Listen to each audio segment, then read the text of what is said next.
Patrick Massey. This is my Petrea Grand Central Mosque right here. Actually, I got the idea. I was reading a book about the Ottoman Empire, and kept reading about these fantastic mosques that were built during the reign of some of the sultans. And went online, I looked at some of the pictures, and realized that I didn't quite have the collection to build some of the grand, examples. So this one is it's kind of a smaller one that I saw an image of. It's not really based on one in particular, but it's definitely got with the minarets and the dome and some of the markings. I feel like it has like an Ottoman, Turkoman, 15th century type style to it. My favorite part, I think, what people keep commenting about is the dome, and someone told me there's actually software that you can use that can design the dome for you to be perfect, which would have been fantastic because I spent more time building the dome than the rest of it, way more. It was a lot of trial and error. But yeah, it's unfortunate we don't get to see a lot of Middle Eastern architecture in Lego form.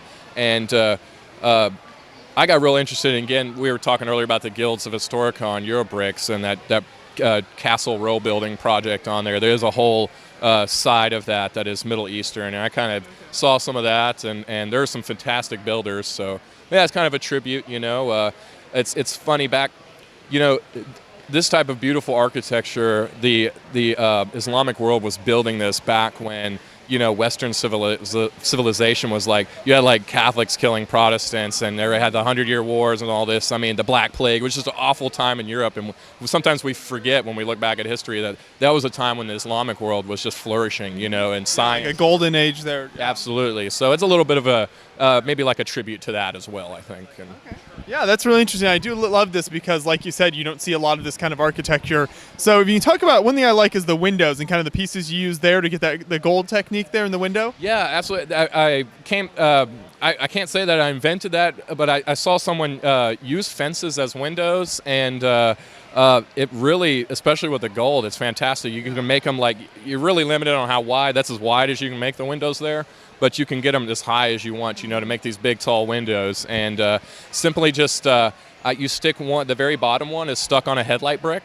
And then I just have a long, a 1x8 plate that attaches all the rest together and just kind of fit. It's just perfectly flush with the headlight brick. That offset allows you to match them in the middle of the window frame like that. So yeah, that's a really cool technique. And you mentioned that the dome was really difficult. What kind of was your final solution there to get that rounded look for the dome? It was, honestly, it was just trial and error. Okay. I kind of just got a pattern. Getting the bottom figured out was easy enough, but really getting it where it started to slope in the right places is simply just try. And I would really like to rebuild it again because there's a couple of spots where I feel like it needs to be moved. Again, these things are never done right, So, exactly. And as long as you look at it, I see a million flaws in it by now. So, but. Yeah. And then one other thing I like about this sort of time period is the minifigs. So if you can talk about some of where you got those minifigs from and how you decided to include those here. Yeah, that was one of my favorite parts, was kind of getting, and I didn't realize how many I had, but kind of like a Middle Eastern peasantry together. So you'll see, a lot of turbans and head wrappings out there of varied styles. Some of them, you see, we've got the snake charmer collectible minifig. The one that people have asked me about because they're not sure is one of the purple turban guys. His torso is actually Saruman from the Orthanc set that came out. Just ended up being perfect as those are kind of the the imams or something of the mosque here. And then my favorite guy, and I left the snake at home, but you can kind of see the one peasant guy he's got the flute in his hand, the way his legs, I took his legs off and then kind of set down so it looks like he's like yoga style sitting on the ground, I thought that was kind of fun, but. That was something I really liked about the Prince of Persia line, is it provided a lot for even though I don't think the line was that successful and the movie didn't do very well, but the sets that did come out provided a lot for this type of architecture. Yeah, absolutely. And some of the ostriches that you could, that was a great series. And I'm going to think a couple of these are from that.